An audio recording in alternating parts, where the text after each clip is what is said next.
چې ایران چې ختم کړي نو ښه ده. شیعګانو سره اختلاف کول یا د ایران د شیعګانو سره اختلاف د دې هرګز دا مطلب نه دی چې موږ یهود او اسرائیل سپورټ کوو. یهود سپورټ کول، اسرائیل سپورټ کول دا د ایمان د زوال علامت دی. په دې دور کې په دې څه حالات کې بعضې خلک اوس هم د ایران مخالفت کوي، د شیعګانو مخالفت کوي. دغه اهل کتاب خو دي، دې وجې نه ایران سپورټ کول دا لازمي دي.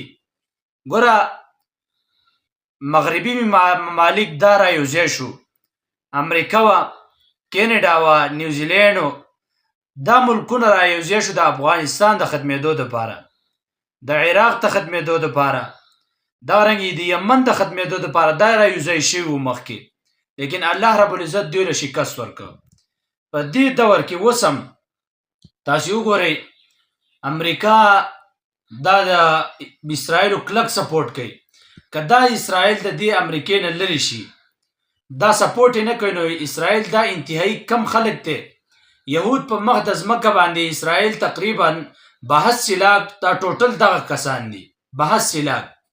او ایران تاسو ګورئ نو ایران آبادي دا 8 کروڑ 30 لاک کسان دي، 8 کروڑ دومره آبادي ده، دومره خلک دی پکې.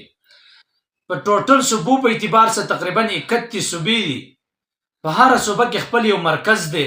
دومره غټ یو ملک دی ایران، او دا د ډېر پخوانۍ زمانې نه، ډېرې زمانې نه دا د چا غلامان دي نه.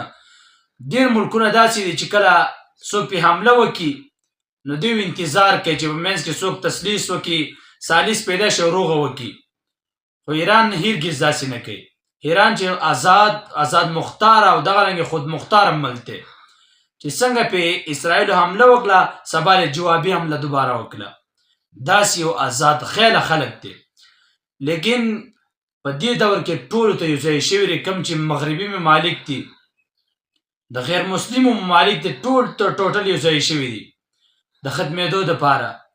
لیکن ایران سه اخوا طرف ته دې خوا تاسې وګورئ، مشرقي طرف ته، مغربي طرف ته، ټوټل ملکونه د مسلمانانو دي. بیا هم سپورټ څوک یې نشته دي سپورټ یې وکړي. یو چاینا هغه اعلان کړی، خو داسې اعلان نه دی چې زه ستاسو کلک ولاړ یم. نو د ایران سپورټ کول د دې باوجود څه ته بعضې خلک اختلاف ساتي چې ایران چې ختم کړي نو ښه ده. ډېر خلک تاسو وګورئ پوسټونه کوي.